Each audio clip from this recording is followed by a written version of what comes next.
Good morning, good afternoon, good evening. This is Dana Scranton, and welcome back to 8-Minute Wisdom.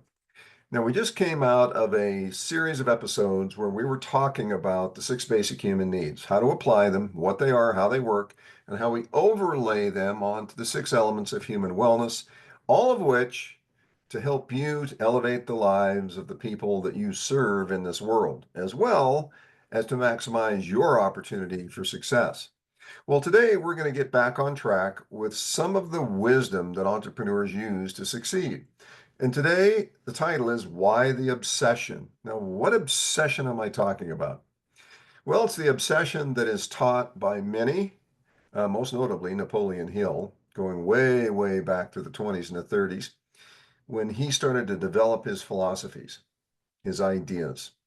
And if you read his book, Think and Grow Rich, and all of the offshoots of that book and of his studies and philosophies, you'll find out that there is one core behavioral characteristic of successful people, entrepreneurs, athletes, musicians, it doesn't matter.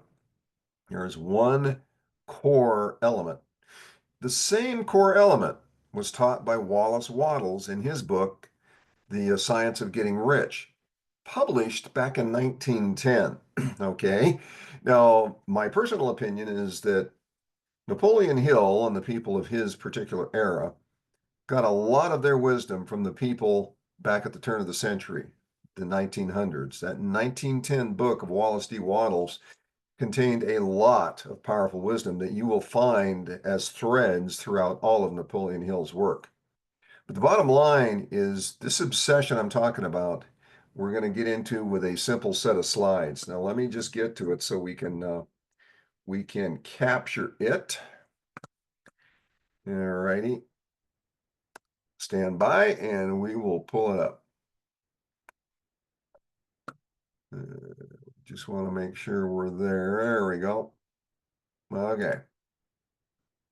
Why the obsession? So we're just going to jump right to that slide. All right. So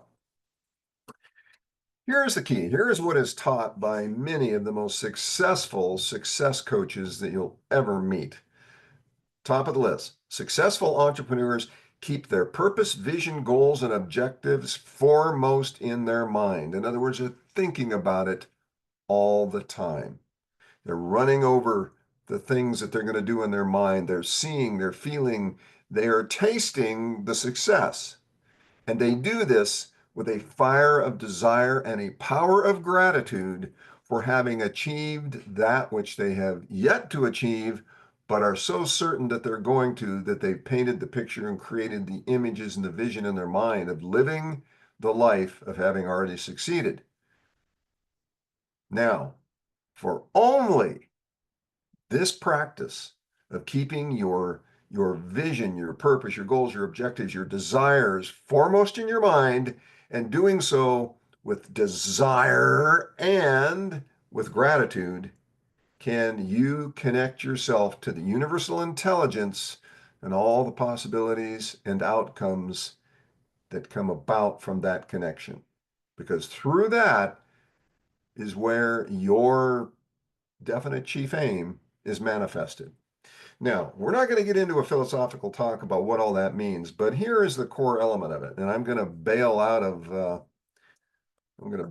this right now and get back to the video now that I've shown that. Here's the key.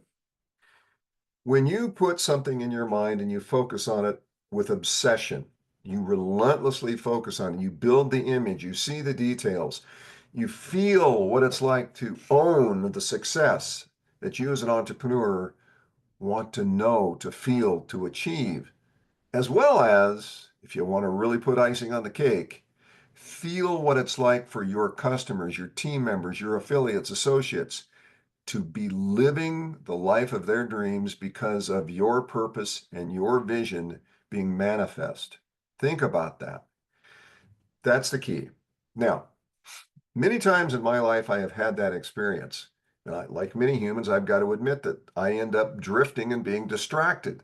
Like the guy in the picture on the screen here, his focus is straight ahead down the path of where he wants to be, where he wants to go. He has an opportunity to be distracted or to drift off that path. When you do that, the level of effort to get you back on track is far greater than just overcoming the draw of being distracted and drifting and keep going down the path of your vision, purpose, goals, and objectives. When you do that, you create a subconscious connection to what some people will call the infinite intelligence.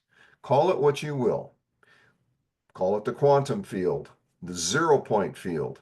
There's a whole lot of ideas out there as to what it is, but here's the bottom line. Whatever it is, it works.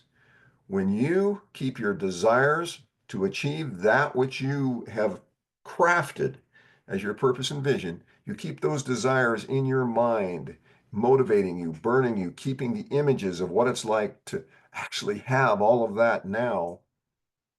And you do so with gratitude for the opportunities, for all of the experiences in life that lead you down that path. Then you place yourself in an optimum position to achieve what you desire. You have to believe, you have to have faith. All of that is what leads to success. That's the purpose of today's 8-minute wisdom. When you read Napoleon Hill's Think and Grow Rich, Wallace Wattles' The Science of Getting Rich, anything that's published by Tony Robbins, mostly, anything that any of the key gurus are publishing, you're going to find out that in one form or another, this is the core message. Once you know what you want, why you want it, the how comes about through your constant, diligent, and obsessed focus on getting it. And you know what? If people around you don't get it, they don't know why you're so obsessed about it, you can be magnanimous and explain it to them. But honestly, most people will not understand it unless you put it in a context that is relevant to where they are at their particular time in the world, which, by the way, goes back to the 6 basic human needs and the 6 elements of human wellness that we just covered in the prior episode. If you understand where people are and why they are where they are, you might be able to resonate with them with your story. But to be honest with you, your story is your own, your path, your purpose, your vision, your objectives in life. These are all things that are part of who you are. And it's very difficult for others to grasp who you are when you're on that kind of a mission. But when they see the success you achieve, when they see who you're becoming for having that obsession, that's when they get really interested in who you are and why you are who you are. Well, that's today's 8-minute wisdom. I hope you found some useful tidbits in this. And if so, go out and just practice them. Whatever you learned from this episode today, embrace it, go practice it. Go put it into your life, see what happens, if you aren't already, of course. And if you are, good for you. Well, once again, this is Dana Scranton. Thank you for being here today. And we'll see you out there on that frontier of possibilities where entrepreneurs thrive and the world is made a better place. We'll see you in the next episode.